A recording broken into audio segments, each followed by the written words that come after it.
Good afternoon students. स्वागत है आप सभी का हमारे चैनल स्टडी विद अभिमान में। तो आज मैं आपके लिए यूपी बोर्ड एग्ज़ाम 2021 के लिए क्लास 10th के लिए साइंस की क्लास लेकर आई हूं। तो अगर अभी तक आपने हमारे चैनल स्टडी विद अभिमान को सब्सक्राइब नहीं किया है तो चैनल को सब्सक्राइब कर लीजिए और बेल आइकन पर क्लिक कर लीजिए। तो चलिए फिर आज की इस वीडियो को हम स्टार्ट करते हैं। तो वीडियो को स्टार्ट करने से पहले मैं आपको बता देती हूँ कि आपको इस चैनल पर जितने भी आपके 10th क्लास के सब्जेक्ट हैं सभी सब्जेक्ट की प्रिपरेशन आपको यहाँ पर कराई जाती है, वो भी बिल्कुल फ्री में। बस आपको चैनल को सब्सक्राइब कर लेना है और चैनल से जुड़ जाना है। और आपकी जो 10th क्लास की जितनी भी क्लासेस हैं उनका टाइम टेबल भी यहाँ पर ऑलरेडी शेयर कर दिया गया है कि आपकी जो क्लासेस हैं वो कौन कौन से दिन कौन कौन से सब्जेक्ट की क्लासेस चलती हैं और क्लासेस का टाइमिंग क्या है, सारा कुछ आपसे ऑलरेडी शेयर किया जा चुका है। तो अगर आपने वो वीडियो ना देखी हो अपने टाइम टेबल की तो आप चैनल पर जाकर उस वीडियो को देख सकते हैं। तो वहाँ पर आप अच्छे से जान पाएंगे कि आपके सभी सब्जेक्ट की क्लासेस जो हैं वो उनकी टाइमिंग क्या है और किस दिन कौन कौन सी क्लासेस यहाँ पर चलती हैं। तो चलिए फिर आज के इस वीडियो को हम स्टार्ट करते हैं। तो आज के इस वीडियो में आपको पढ़ाने वाली हूँ आपका जो लेसन है बायोलॉजी का जीवन की प्रक्रियाएं, और ये आपका ये इस लेसन का पार्ट 3 है। इससे पहले मैंने इस लेसन के पार्ट 1 और 2 पढ़ाए हुए हैं। तो अगर आपने वो वीडियो ना देखी हो तो आप चैनल पर जाकर उस वीडियो को देख सकते हैं। तो आज की इस वीडियो में मैं आपको पढ़ाने वाली हूँ जो आपका लेसन है बायोलॉजी का जीवन की प्रक्रिया, इसमें मैं आज आपको पढ़ाने वाली हूँ विटामिन के बारे में। तो यहाँ पर हम अच्छे से आज के इस वीडियो में पढ़ेंगे विटामिन के बारे में, क्योंकि विटामिन से जो है वो आपके एग्ज़ाम में क्वेश्चन पूछे जाते हैं। तो आपका ये जो टॉपिक है विटामिन वाला, ये आपके एग्ज़ाम के पॉइंट ऑफ व्यू से बहुत ही इंपॉर्टेंट हो जाता है। तो यहाँ पर हम अच्छे से डिस्कस करेंगे विटामिन क्या होते हैं और उनकी कमी से कौन कौन से रोग होते हैं और विटामिन के जो स्रोत क्या हैं और इनका कार्य क्या होता है और इनकी कमी से कौन कौन से बीमारियां होती हैं, ये सारी चीज़ें हम आज की इस वीडियो में डिस्कस करेंगे। तो चलिए फिर वीडियो को हम स्टार्ट कर लेते हैं। तो यहाँ पर आप देख पा रहे हैं आपका यहाँ पे लिखा हुआ है विटामिन्स। तो विटामिन्स जो है यहाँ पर आपका लिखा हुआ है कि विटामिन्स, इसके स्रोत, कार्य तथा इनकी कमी से होने वाली व्याधियाँ, यानी विटामिन की कमी से क्या क्या रोग होते हैं वो सारी चीज़ें हम यहाँ पर डिस्कस करेंगे। तो सबसे पहले मैं आपको थोड़ा सा विटामिन्स के बारे में बता देती हूँ कि विटामिन्स आखिर होते क्या हैं। तो जब मैंने आपकी बायोलॉजी की फर्स्ट क्लास ली थी तो वहाँ पर भी मैंने आपको विटामिन्स के बारे में थोड़ा कुछ बताया था। तो एक बार मैं फिर से आपको यहाँ पर थोड़ा सा विटामिन्स के बारे में बता देती हूँ कि विटामिन्स आखिर होते क्या हैं। तो जो आपके विटामिन्स होते हैं ये क्या होते हैं, ये जटिल कार्बनिक पदार्थ हैं जो शरीर को प्रतिरक्षा प्रदान करते हैं। विटामिन्स क्या होते हैं, विटामिन्स जो है वो एक जटिल कार्बनिक पदार्थ होते हैं और ये हमारे शरीर को जो है वो प्रतिरक्षा प्रदान करते हैं।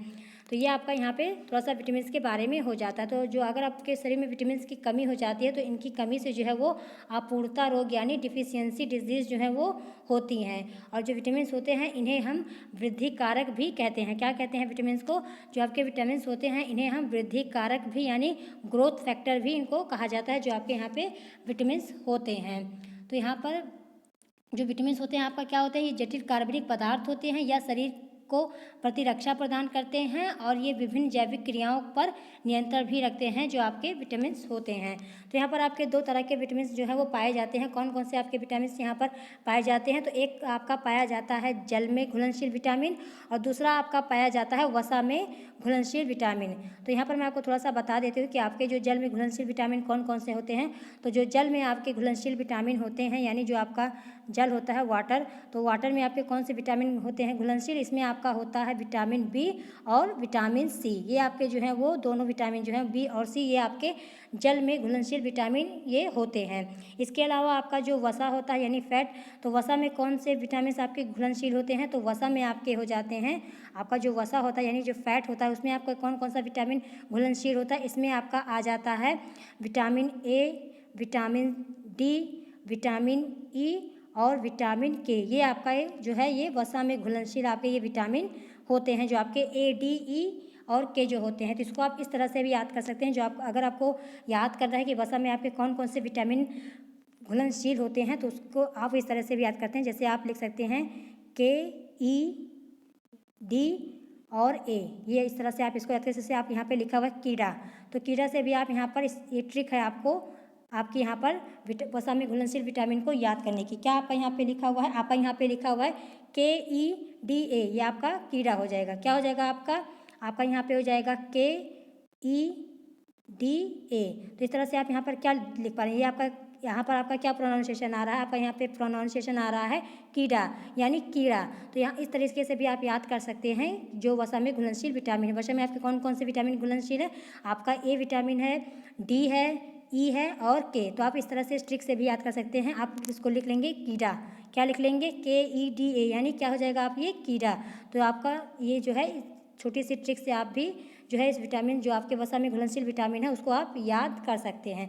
तो ये आपके यहाँ पर मैंने आपको छोटी सी ट्रिक बता दी। क्या बता दी मैंने आपको? कीड़ा, यानी विटामिन ADE आपको लिखना है इस तरह से KEDA कीड़ा। तो आपको यहाँ पे इस तरह से उल्टे साइड से आपको यहाँ पे पढ़ना है कि आपका vitamin A, vitamin D, vitamin E और विटामिन K ये आपके जो हैं वो वसा में घुलनशील ये सारे विटामिन आपके हैं। तो आपको इस तरह से इसको याद कर लेना है।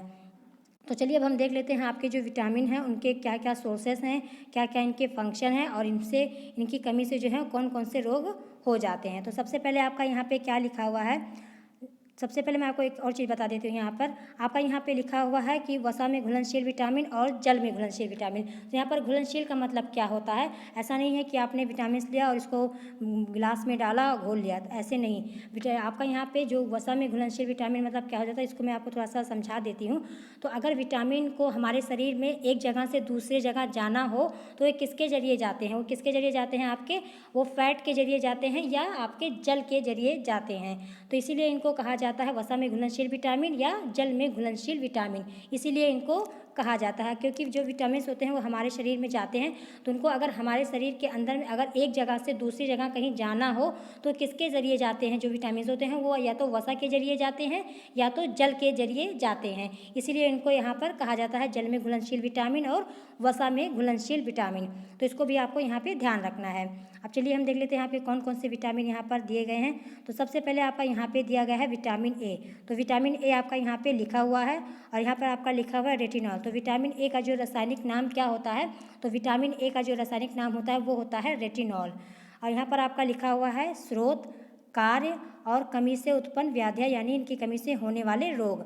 और आपका यहाँ पे लिखा है वसा में विलय विटामिन, यानी जो वसा में घुलनशील विटामिन है वो यहाँ पर आपके दिए गए हैं। तो मैंने अभी आपको बताया ना, जो आपके विटामिन ए, डी, ई और के ये जो विटामिन है यही सारे विटामिन जो है वो आपके वसा में घुलनशील विटामिन हैं। तो सबसे पहले हम देख लेते हैं आपका विटामिन ए यहाँ पे लिखा हुआ है। तो विटामिन ए का जो सोर्स है वो क्या है, यानी विटामिन ए हम कहाँ किन किन चीज़ों से हमें विटामिन ए मिलता है? तो आपका यहाँ पे लिखा हुआ है अंडे, मक्खन, घी, मछली का तेल, यकृत, गाजर तथा हरी सब्जियाँ। इन सारे जो ये सारे सोर्सेस हैं विटामिन ए को प्राप्त करने के। और इनका कार्य क्या होता है? विटामिन ए का कार्य क्या होता है, ये क्या करती हैं, इनका कार्य क्या है? तो जो विटामिन ए होती है क्या करती हैं? ये नेत्र की शलाकाओं में रेडॉप्सिन का निर्माण तथा एपिथेलियम स्तर की जो है वो वृद्धि करती हैं। क्या करती हैं? जो आपकी विटामिन ए होती हैं, विटामिन ए का कार्य क्या होता है कि नेत्र शलाकाओं में रेडॉप्सिन का निर्माण करना तथा एपिथेलियम स्तर की वृद्धि करना, ये इनका कार्य होता है। अगर आपके शरीर में जो है विटामिन ए की कमी हो जाती है तो उससे कौन सा रोग हो जाता है? उससे आपका सबसे इंपॉर्टेंट जो रोग हो जाता है, जो आपके एग्जाम में बार बार पूछा जाता है, वो होता है आपका रतौंधी। क्या होता है? विटामिन ए की कमी से कौन सा रोग हो जाता है? तो विटामिन ए की कमी से जो है वो आपका रोग हो जाता है रतौंधी, या आपका हो जाता है जीरोफ्लैथेलमिया। क्या हो जाता है? जीरोफ्लैथेलमिया आपका रोग हो जाता है इसमें। तो आपका यहाँ पे लिखा भी हुआ है जीरोफ्लैथेलमिया, ये आपका हो जाता है विटामिन ए की कमी से। और आपका सबसे इंपॉर्टेंट कौन सा हो जाता है? सबसे इंपॉर्टेंट आपका जो आपके एग्जाम में पूछा जाता है रतौंधी, इसको आपको यहाँ पे ध्यान रखना है। इसके बाद आपका क्या लिखा हुआ है? एपिथेलियम ऊतकों के विकास में भी बाधा हो जाती है। अगर आपके शरीर में विटामिन ए की कमी हो जाती है तो क्या हो जाता है? आपका जो एपिथेलियम ऊतक होते हैं उनके विकास में भी ये बाधा उत्पन्न हो जाती है, अगर आपके शरीर में विटामिन ए की कमी हो जाती है। तो यहाँ पर मैंने आपको विटामिन ए के बारे में बता दिया कि आपका जो विटामिन ए है इसके सोर्सेस क्या हैं और इनका कार्य क्या, और इनकी कमी से आपका कौन कौन सा रोग होता है। अब चलिए हम देख लेते हैं आपका यहाँ पे लिखा हुआ विटामिन डी। तो विटामिन डी आपका क्या होता है? विटामिन डी का इसका जो रासायनिक नाम है क्या है? आपका यहाँ पे लिखा हुआ है कैल्सीफेरॉल। क्या लिखा हुआ है? कैल्सीफेरॉल। तो ये विटामिन डी का रासायनिक नाम है आपका कैल्सीफेरॉल। और आपका जो विटामिन डी के सोर्सेस क्या हैं, यानी विटामिन आपका जो डी लिखा हुआ है, सॉरी, विटामिन डी जो आपका यहाँ पे लिखा है इसके सोर्सेस क्या हैं, इसके स्रोत क्या है? तो सबसे पहला आपका जो विटामिन डी है इसका मुख्य स्रोत आपका क्या है? इसका मुख्य स्रोत है सूर्य का प्रकाश। सूर्य के प्रकाश से आपको जो है बहुत ज़्यादा अच्छे से जो है विटामिन डी मिल जाता है। आपने सुना भी होगा कि थोड़ा सा धूप में बैठ जाओ ताकि जो है वो विटामिन डी आपको मिल जाए। तो सूर्य का प्रकाश जो है सबसे इम्पॉर्टेंट सोर्स होता है आपको विटामिन डी प्राप्त करने का। इसके अलावा आपका क्या दिया हुआ है, इसके अलावा आपका यहाँ पे दिया हुआ है मक्खन, दूध, मांस, मछली का तेल, वृक्क आदि। तो इन सारी चीज़ों से भी आपका विटामिन डी मिलता है, लेकिन जो आपका इम्पॉर्टेंट सबसे मेन सोर्स क्या है आपका विटामिन डी प्राप्त करने का, वो है आपका सूर्य का प्रकाश।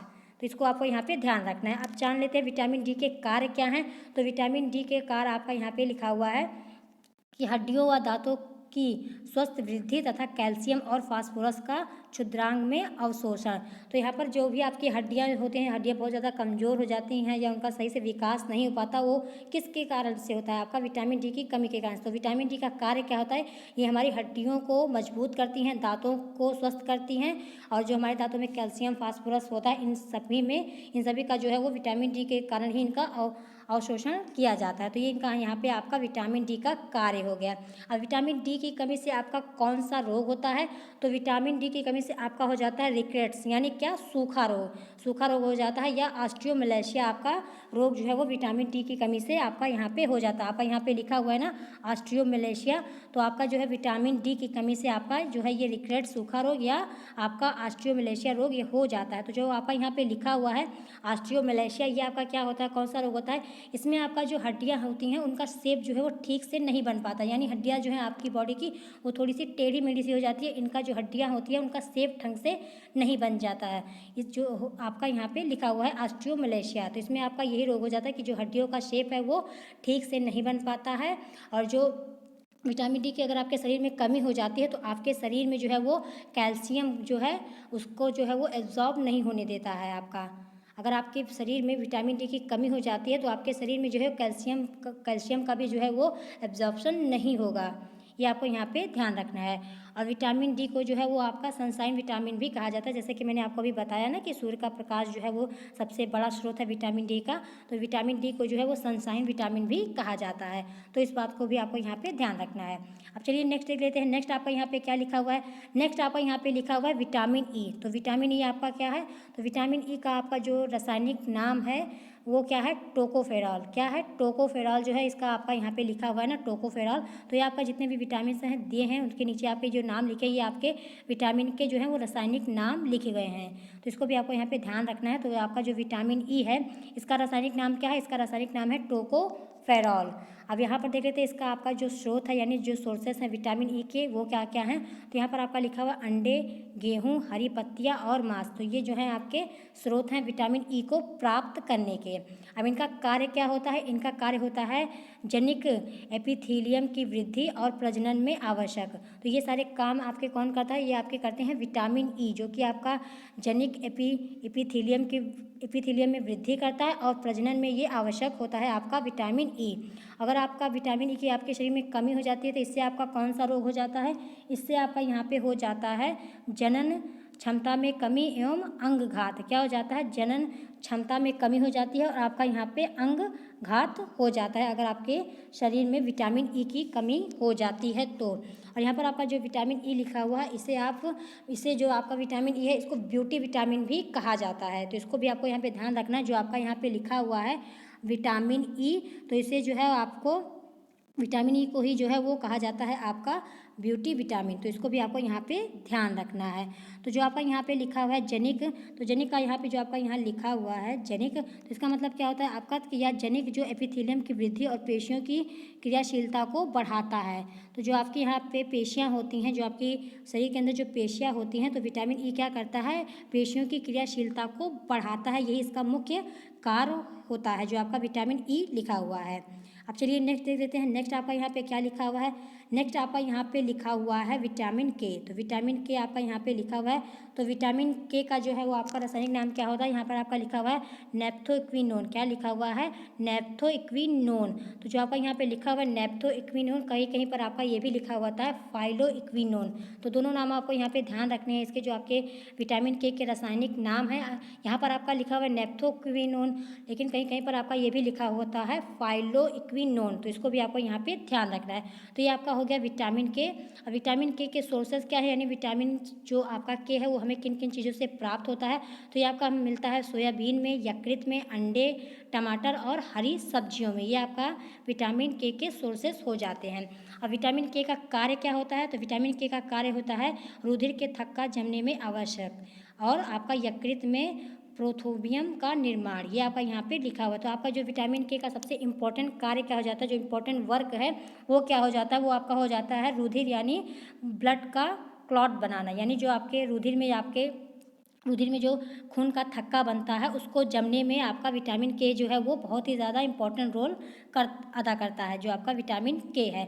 अगर आपके शरीर में विटामिन के की कमी हो जाएगी तो आपके शरीर में जो है वो खून का थक्का नहीं बन पाएगा, यानी अगर आपको कहीं चोट लग जाती है या आप कहीं आपके शरीर में कहीं छोटा मोटा घाव हो जाता है तो जो खून आपका जम जाता है यानी पूरी तरह से बहता नहीं है, तो अगर आपके शरीर में विटामिन के की कमी हो जाएगी तो आपके शरीर से जो है खून है वो लगातार बहता रहेगा, वो जमेगा नहीं।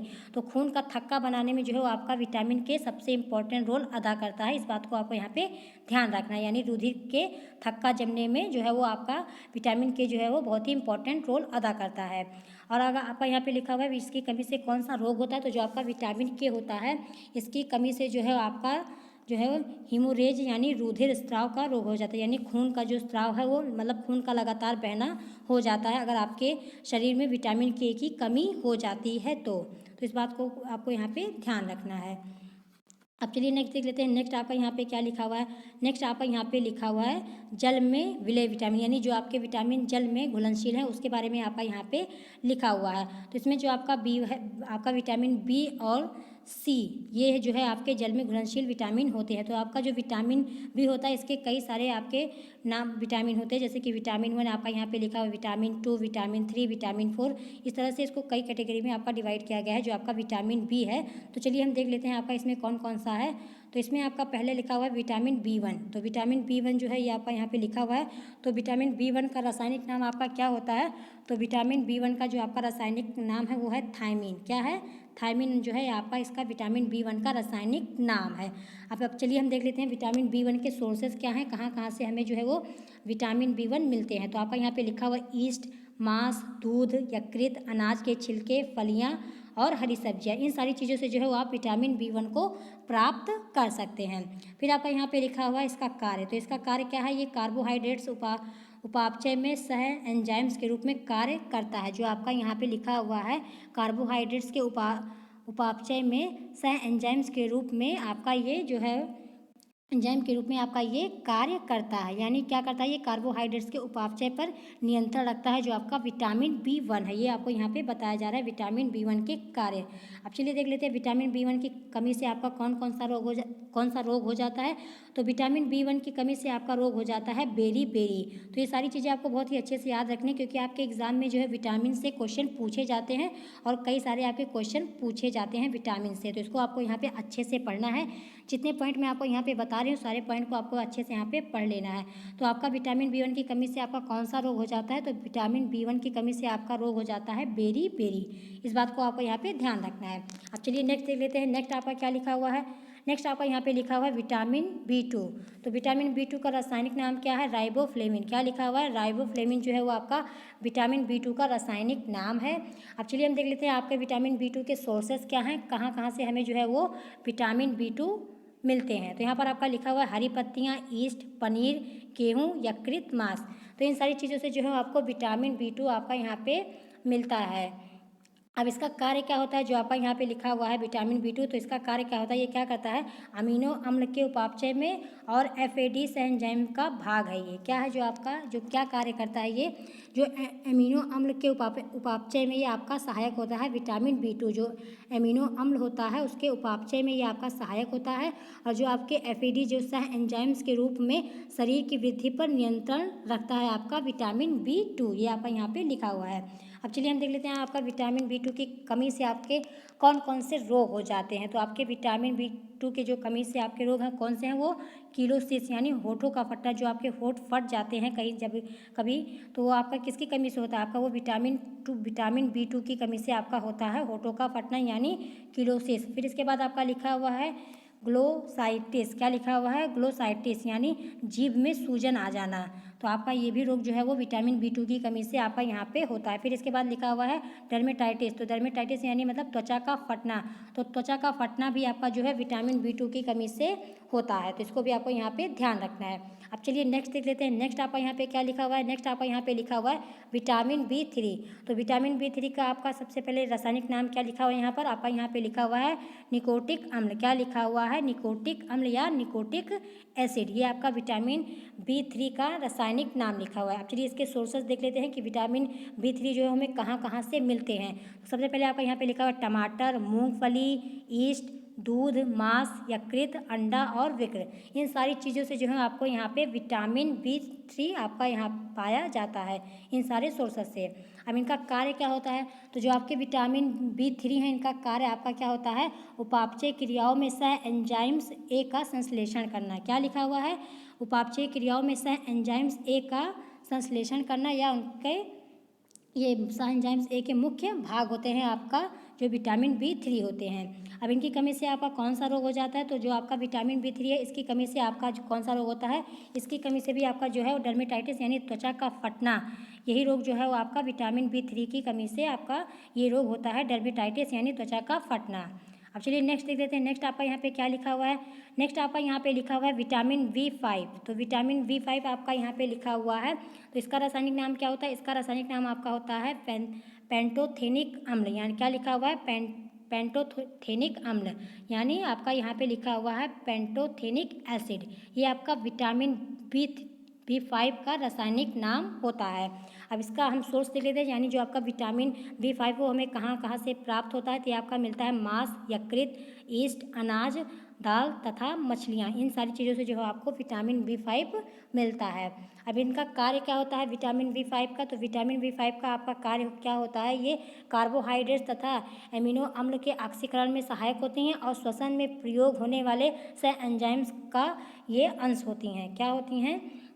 कार्बोहाइड्रेट्स तथा अमीनो अम्ल के ऑक्सीडेशन में ये सहायक होती हैं और श्वसन में प्रयोग होने वाले से एंजाइम्स का ये अंश होती हैं जो आपके विटामिन B5 होती हैं। अब इनकी कमी से आपका कौन सा रोग हो जाता है? तो विटामिन B5 की कमी से जो है आपका हो जाता है पेलाग्रा। क्या हो जाता है? पेलाग्रा यानी जीभ व त्वचा पर पपड़ी जम जाना। तो जो जीभ और त्वचा पे पपड़ी जम जाती है वो किसकी कमी से हो जाता है? वो आपका हो जाता है विटामिन B5 की कमी से। तो इसको क्या बोलते हैं इस रोग को?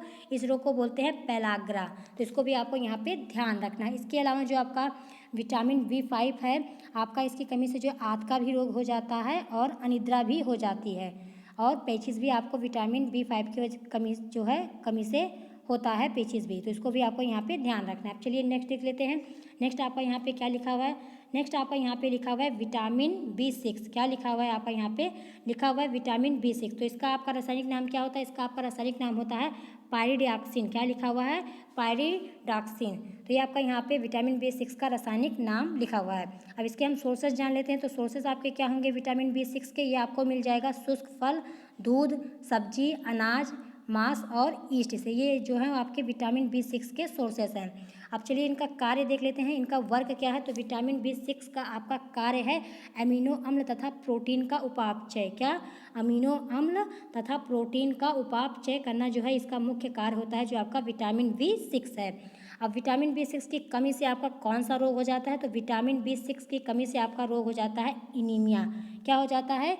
इनीमिया जो है वो आपका यहाँ पे विटामिन B6 की कमी से आपका ये रोग हो जाता है। इसके बाद आपका कौन सा लिखा है? इसके बाद आपका लिखा है डर्मेटाइटिस यानी चर्म रोग जो होता है, यानी जो त्वचा आपकी सूखी पड़ जाती है, जगह जगह खिंच जाती है, जगह जगह फट जाती है, वो भी आपका जो है विटामिन B6 की कमी के कारण ही होता है, जिसे हम आम भाषा में चर्म रोग भी कहते हैं यानी डर्मेटाइटिस।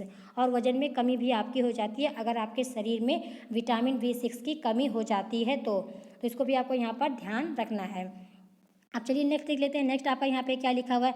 नेक्स्ट आपका यहाँ पे लिखा हुआ है विटामिन B12। क्या लिखा हुआ है? Vitamin B12। तो आपका इसका रासायनिक क्या नाम हो जाता है विटामिन B12 का? इसका आपका रासायनिक नाम हो जाता है साइनोकोलोबैलेमीन। क्या लिखा हुआ है? साइनोकोलोबैमीन। ये आपका यहाँ पर इसका रासायनिक नाम लिखा हुआ है।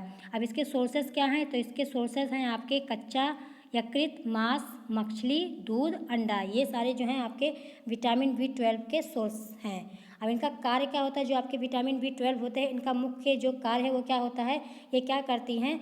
लाल रुधिराणु को तथा न्यूक्लियोटाइड्स के निर्माण में सह एंजाइम्स के रूप में ये कार्य करती हैं, जो आपके विटामिन B12 होती हैं। क्या करती हैं ये आपका जो है वो लाल रुधिराणु यानी जो आपकी लाल रक्त कणिकाएँ होती हैं तथा जो आपकी न्यूक्लियोटाइड्स होते हैं, उनके निर्माण में ये सहायक होती हैं आपकी विटामिन B12। आपका यहाँ पे लिखा हुआ है ना कि लाल रुधिराणु यानी जो आपके लाल रक्त कणिकाएँ होती हैं वे, और जो आपके न्यूक्लियोटाइड्स होते हैं वो आपके जो हैं इनके आपका निर्माण में विटामिन B12 आपका बहुत ही सहायक होता है, यानी बहुत ही इसका इंपॉर्टेंट रोल होता है आपका इसके निर्माण में। तो इसको भी आपको यहाँ पे ध्यान रखना है।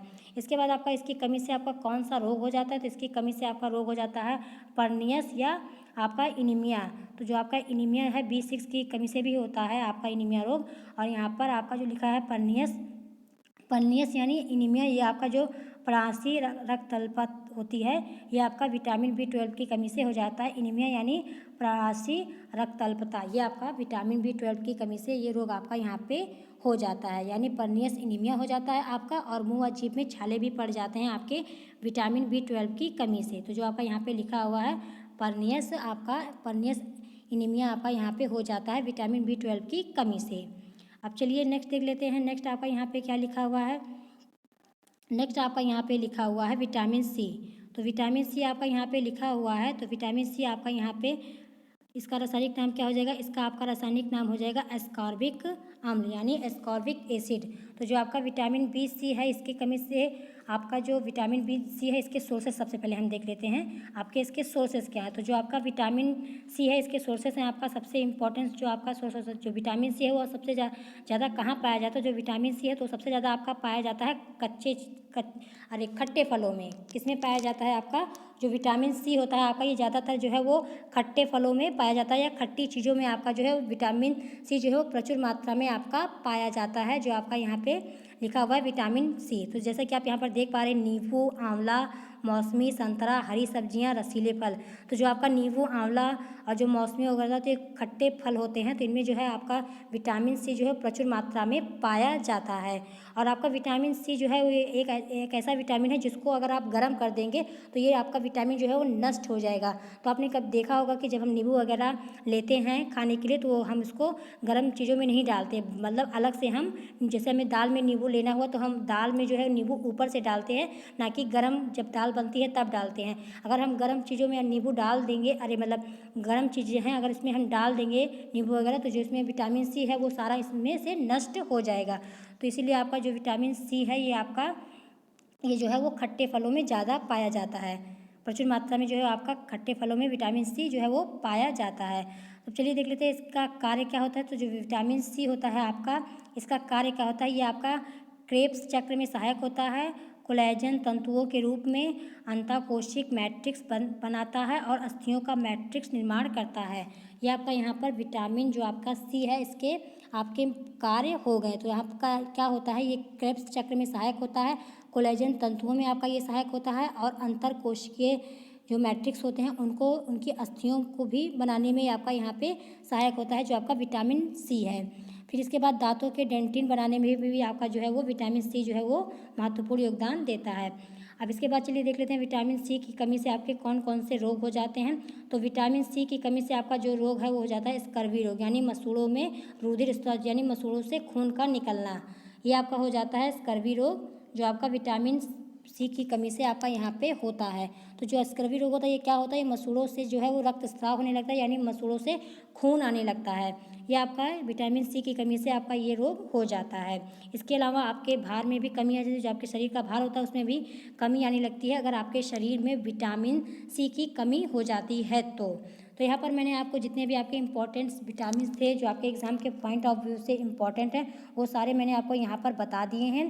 तो यहाँ पर जो भी विटामिन है आपको यहाँ पर अच्छे से पढ़ लेने हैं, और यहाँ पर जितने भी आपको मैंने पॉइंट बताए कि इनके सोर्सेज क्या हैं, इनका कार्य क्या है और इनकी कमी से कौन कौन से रोग होते हैं, ये सारे पॉइंट्स आपको यहाँ पर अच्छे से पढ़ लेने हैं।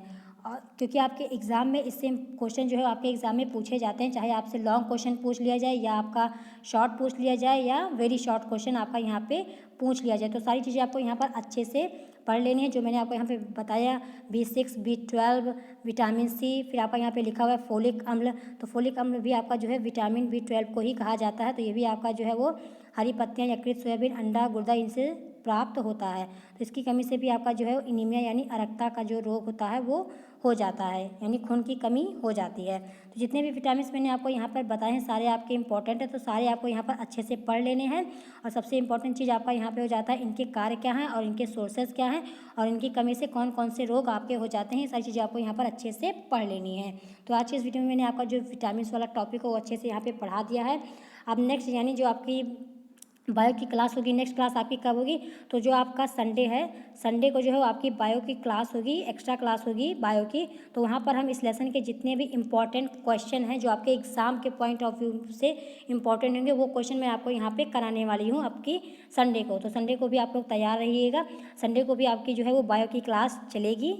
तो इसको आप यहाँ पर ध्यान रखिएगा, नोट कर लीजिए कि संडे को भी जो है वो आपकी यहाँ पे बायो की क्लास चलेगी। तो बायो की क्लास जो आपकी चलेगी, तो जो आपका लेसन है फर्स्ट जैव प्रक्रम, इसके जो इंपॉर्टेंट क्वेश्चन आंसर है वो मैं आपको यहाँ पे कराऊंगी। तो वहीं पर जो भी आपके टॉपिक मैंने आपको नहीं पढ़ाए हैं तो वो टॉपिक भी मैं आपको वहाँ पे पढ़ा दूंगी और साथ में ही साथ आपके यहाँ पे क्वेश्चन आंसर भी मैं कराऊंगी। तो मैं सबसे पहले आपको जो है वो इस लेसन के जो भी लॉन्ग क्वेश्चन है, लॉन्ग क्वेश्चन आंसर है वो पहले कराऊंगी, क्योंकि लॉन्ग क्वेश्चन आंसर कराने से क्या होगा कि जिसमें आपके बहुत सारे टॉपिक जो हैं वो भी कवर हो जाएंगे और साथ में आपके लॉन्ग क्वेश्चन आंसर भी कवर हो जाएंगे। तो दोनों चीज़ें यहाँ पर अच्छे से कवर हो जाएंगी। तो इसीलिए सबसे पहले मैं आपको इस लेसन का लॉन्ग क्वेश्चन कराऊंगी, फिर इसके बाद शॉर्ट, फिर वेरी शॉर्ट, फिर मल्टीपल जो क्वेश्चन आपके पूछे जाते हैं वो सारे मैं यहाँ पर कराऊंगी। तो संडे को आप लोग तैयार रहिएगा, संडे को भी आपकी जो है वो बायो की क्लास चलेगी, इस बात का आपको यहाँ पे ध्यान रखना है। तो संडे को भी आपके यहाँ पे बायो की क्लास चलेगी। तो आज की इस वीडियो में मैंने आपको विटामिन से रिलेटेड जितने भी इंपॉर्टेंट पॉइंट थे वो सारे बता दिए हैं। तो अगर आपको कोई चीज़ ना समझ में आई हो या आपका कोई डाउट हो तो आप कमेंट सेक्शन में पूछ सकते हैं। और अगर आज की वीडियो आप सबको पसंद आई हो तो वीडियो को लाइक करना, शेयर करना और हमारे चैनल स्टडी विद अभिमान को सब्सक्राइब करना मत भूलिएगा। तो आज की वीडियो में इतना ही। Thanks for watching.